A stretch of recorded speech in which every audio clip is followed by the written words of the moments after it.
Good morning, everybody. My name is Jim Milius, and I'm here on behalf of the 9/11 Health Watch and the Feel Good Foundation. And I'll be moderating this half-hour program on the World Trade Center medical programs. Now, we're going to be covering basically the basics of these programs, how to apply, what are the services, different parts of the program, try to address some of the questions that you may have about the program. But we're not going to be able to cover everything. So up on the screen, you'll see the 800 number for contacting the World Trade Center Medical Program, where you can get more of your questions answered, or where you would call in order to apply for the program.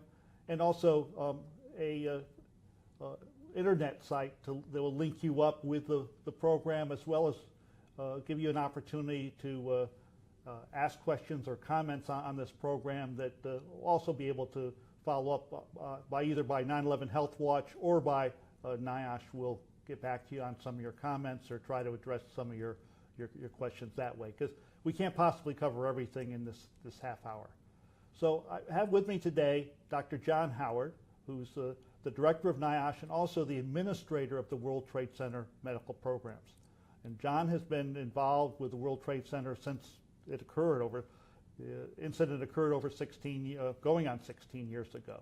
And so he's obviously very familiar with the program and has provided really strong and effective leadership in developing the program and administering it over the last 16 years.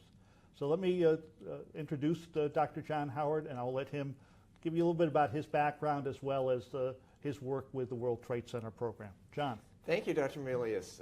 It's a pleasure to be here, and I also want to thank 9/11 Health Watch and the Feel Good Foundation for sponsoring our time together.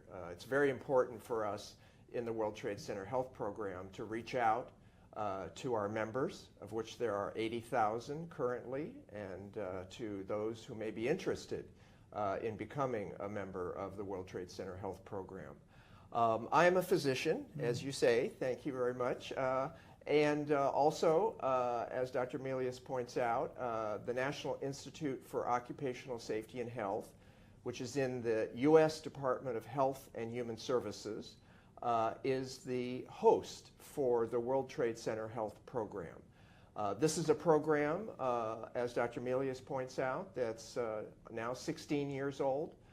Started out almost immediately after 9/11 in 2001, and has grown steadily, both in the number of members that we have, as well as in the healthcare delivery that we do through a series of medical centers here in New York City, New Jersey, and also, even if you're not in the New York City metropolitan area, you can receive care from our program through our nationwide provider network. So no matter where you are in the United States, you can become a member of our program.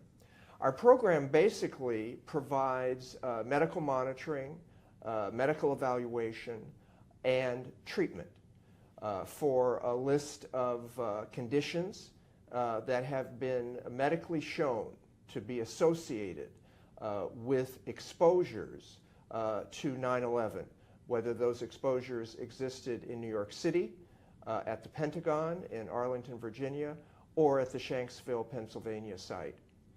We look at two classes of members of the program. One are responders.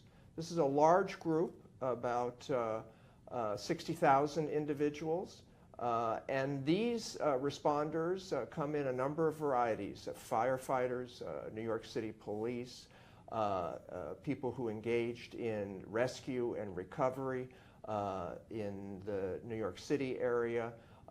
These can be folks who worked at the medical examiner's office in New York City, at the barges on the west side of Manhattan, at the Staten Island landfill. And we also have another group of survivors, a group of members called survivors. These folks lived, worked, resided in the New York City area, or were merely present on 9/11 during that terrible day in 2001. All of those folks, if you find yourself in one or more of those categories or even thinking about it, please contact us. If you're not yet a member of the World Trade Center Health Program, the number and the websites are on the screen. Please reach out to us to contact us. If I may, I would like to give a little brief overview of how you become a member. That would be good. Go ahead. For folks that are not yet members of our program. You contact us either way through the website, through a phone number, and we have a very easy process where you download the application. The application will, as in most applications, will go through some information that you have to provide. One of the important points that I want to make about the application process is that you have to provide some evidence that you were eligible in terms of being a firefighter, police officer, another type of responder, did rescue, recovery, lived, resided, worked in the New York City disaster area. Oftentimes people do that through their supervisor, a letter from their supervisor for information about pay stubs, timekeeping records, etc. And some of our members, though, because of the amount of time that's elapsed between 9/11 and now, may be lacking that information. We ask then that they write us a letter, tell us a story, some information that we can use to verify their eligibility for the program. So even though you may not have that information still existing and you want to become a member, don't worry. Download the application, give us as much information as you can, and we'll work with you to establish eligibility in the program. If you're a responder, the first thing that you'll get is a letter from us saying that you're now a member, and you can choose a site for your initial medical monitoring exam. If you're a survivor, you'll get a welcome letter and also asking you to choose a site for your initial health evaluation. So can you go on to explain a little bit more about the difference in, well, let's start with the responders. So if you're a responder, you join the medical program, what services are you eligible for? The services that you're eligible for as a responder are medical monitoring. And this is on a periodic basis, usually annually, but depending on your schedule, may not be annual, maybe 18 months or so. And you have that ability to be monitored over time. If you then have symptoms of a medical condition that we cover in the program, then you'll be provided treatment. Whether that starts with an initial diagnosis, testing, and then medical treatment for that condition. If you're a survivor, the first thing you get is an initial evaluation. If you're symptomatic, then you can go on for treatment for that condition. The conditions that are covered for responders and survivors are basically the same. And that is a difference. The survivors don't have the annual medical monitoring feature that the responders do. And then how much do you have to pay for these services? Well, I'm happy to say, and one of the few federal health plans that are without charge. The Congress in the James Zadroga 9/11 Health and Compensation Act, which is our enabling legislation that gives us our authority to administer the program, provided that the program does not charge a copay or any charges to be seen. Neither are there charges for any of the treatment for pharmaceuticals or other medical treatment. Do you have to use your own health insurance though, or or does the federal government pick up everything? The program, once you are certified for a condition, that again is one of our conditions on the list, and if I could take a moment to describe those conditions, might be a good time to do it. Fine. They basically come into, I think, three major categories. One category has to do with what we call aerodigestive diseases, diseases of the respiratory system or diseases of the gastrointestinal system. Things like gastroesophageal reflux disease, or GERD. Things like asthma, chronic bronchitis, interstitial lung disease, chronic obstructive pulmonary disease. And then the other major category are mental health or emotional stress issues, anxiety, depression, post-traumatic stress disorder, or PTSD. And then the third major category, a complex category, are cancer. We cover nearly all cancers, and that is a very serious and a very complex condition. So those are our three major ones. If you want to know exactly some of the conditions that are in those categories, you can also go to our website and find that out. Okay. And do you have a criteria or determination about how do you determine whether somebody who has those conditions has a World Trade Center related condition? This is a different part of your normal health plan. Yeah, right. And I think it's worth talking about because it's hard for a lot of our members to understand, and for new members too.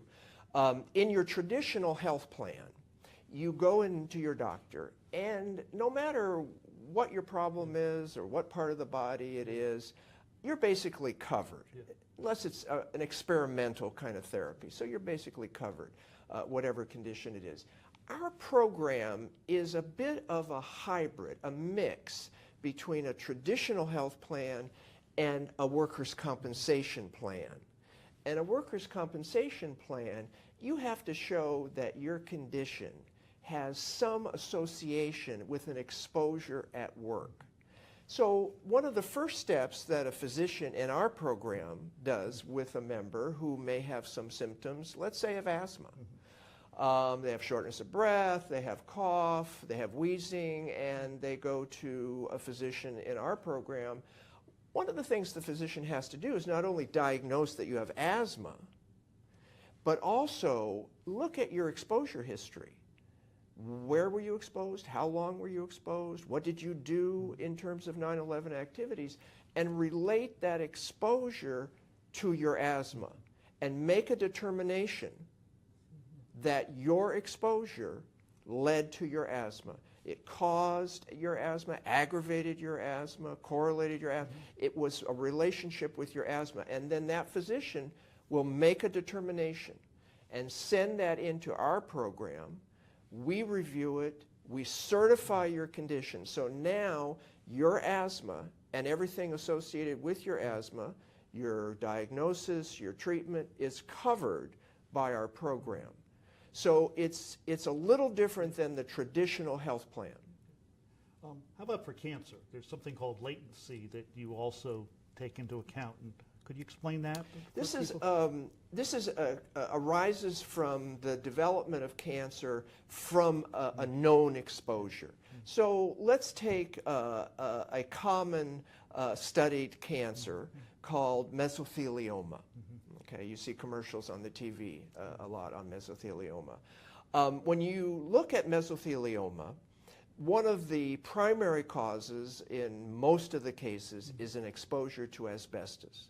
Okay, now at the New York City 9/11 site, the buildings themselves had, I think, many stories that were insulated with asbestos. So clearly asbestos was in the air, and our members and eligible people who want to become members certainly have asbestos exposure in that area. Well, when you look back at the science of mesothelioma arising from asbestos, you'll see that it takes some time for your exposure, between your exposure to asbestos fibers and the development of your mesothelioma.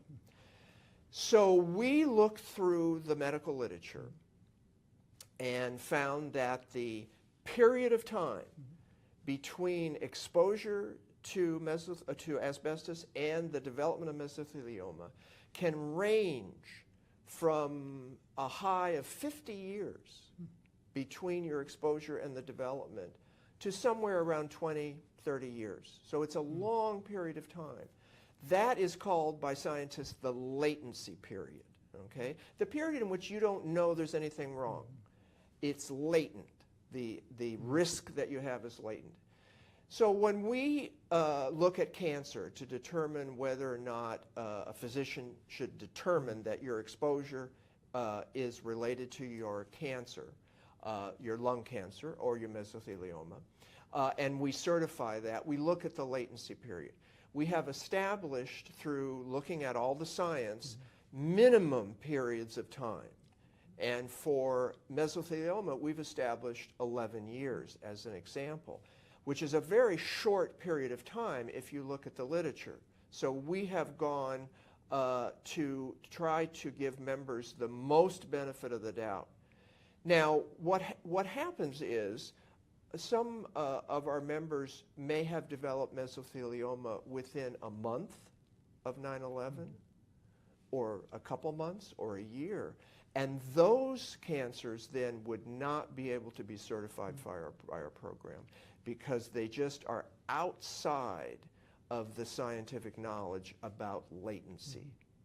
But for most of the cancers, the latency that you allow is shorter than 11 years. Shorter than 11 years. Solid cancers, cancer of the liver, etc., brain cancer, those cancers are much shorter, in the order of 4 years. For thyroid cancer, it's even shorter. For what are called liquid cancers, leukemia, etc., it's even shorter.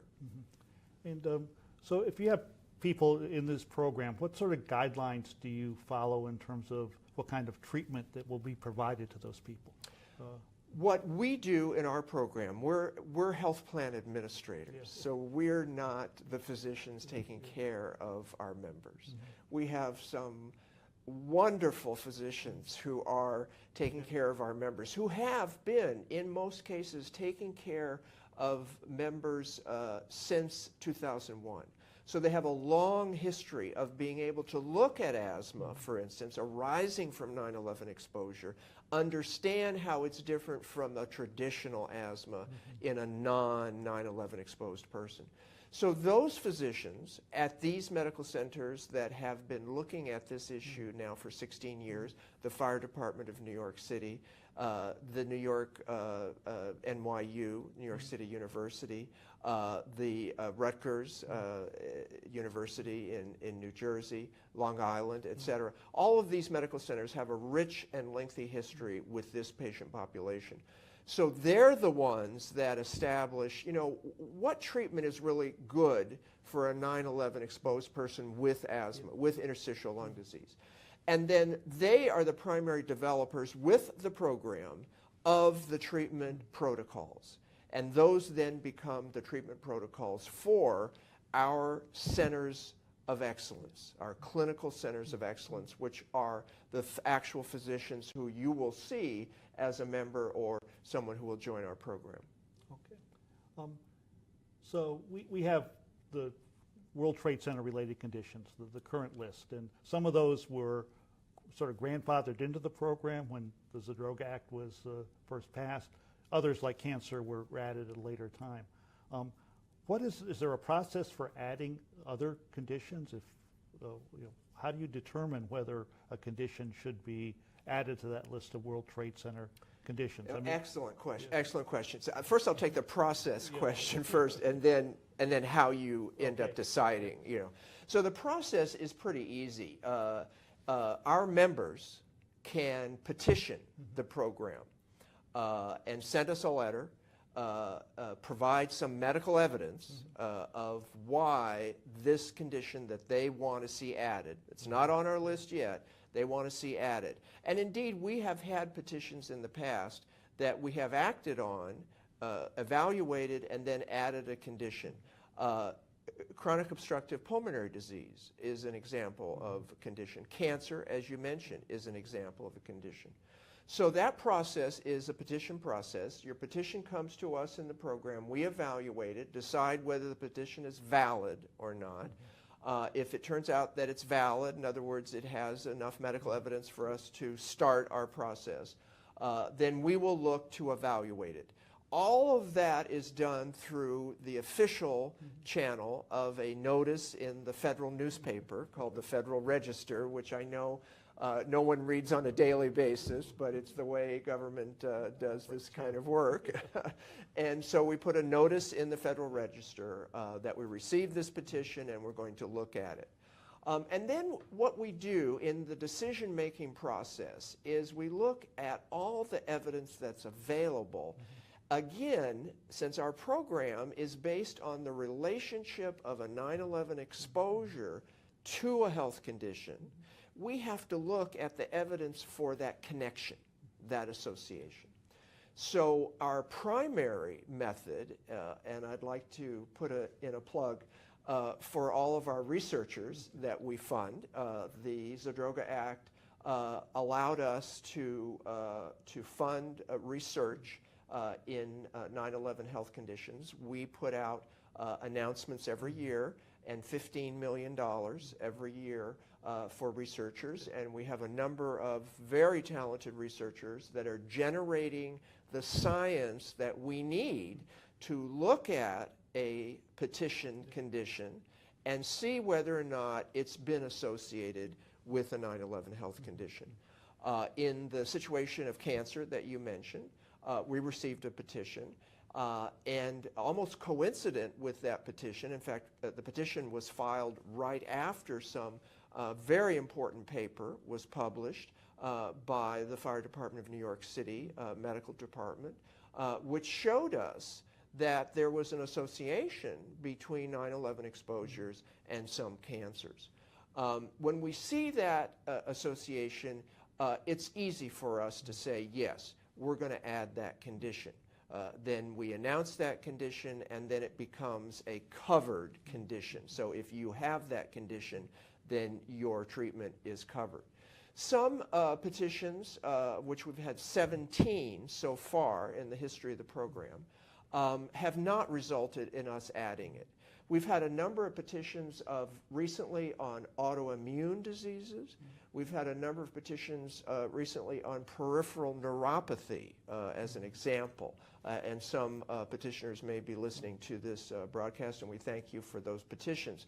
But we haven't gotten to the level of scientific information that we can say, yes, we're now going to add it. We've had some very interesting papers from researchers who have been funded by us to look at peripheral neuropathy and autoimmune disease. We anxiously await publication of those papers, and we're hopeful that one of these days soon we can look at those papers and have enough scientific evidence to be able to add new conditions to the list. So if you're listening and you want to file a petition, it's available to you as a member. Provide us with the medical evidence that you feel is important to substantiate that your condition. Yeah. So in fact, I think there are criteria on your website Yes. available that explain what kinds of information to put in your petition. Thank you for mentioning that. Yeah. I should have mentioned it before. Please go to our website. At the top of our banner, it says petition. Click on that and find out what you need to do if you're interested in petitioning. Yeah. So it's usually not a single study, though, that it's you sort of weigh the evidence in a number of areas. Often the petitioner will cite a recent study, and then we look at a body of evidence. One paper alone, as science goes, usually is not determinative. And as I say, in peripheral neuropathy, autoimmune disease, and a few other areas, COPD, we've added conditions on our own. For instance, it's not just the petition process. For COPD, that was something that I, as the administrator, decided to do. Right. So we have that discretion in the program. Yeah. I think also the process for approving petitions and adding conditions changed a little bit with the new Zadroga. Yes. The Zadroga renewal, which was done a couple of years ago now. So. Yes. I think it made the Zadroga reauthorization, which our original program, and thank you for mentioning this, President Obama signed in January of 2010. and it provided 2011. Excuse me, it was passed in 2010, and he signed it January 3rd, 2011.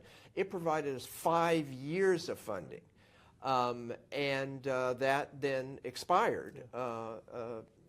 2016, and thanks to many of our members and 9/11 Health Watch, Feel Good Foundation, and others, the program was reauthorized for 75 years. One of the issues that we had at the time that certainly our members had was the stress of being a member of a program that was going to expire in 5 years. And our members have health conditions and emotional stress issues that certainly were not ameliorated, relieved by having a program expire in 5 years.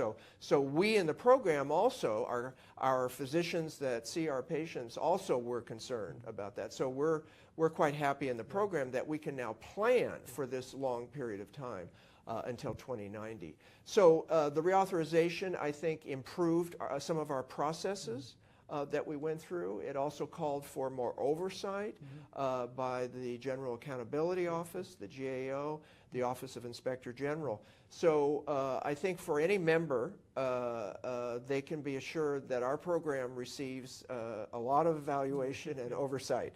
We're always having to answer for that. So it's not just our members that are looking at us, but there are others. And getting generally good marks on your oversight. And we've done pretty well so far. So we're happy about that. That's good. We're getting close to the end of our time here for this program. So it goes so fast. It goes fast.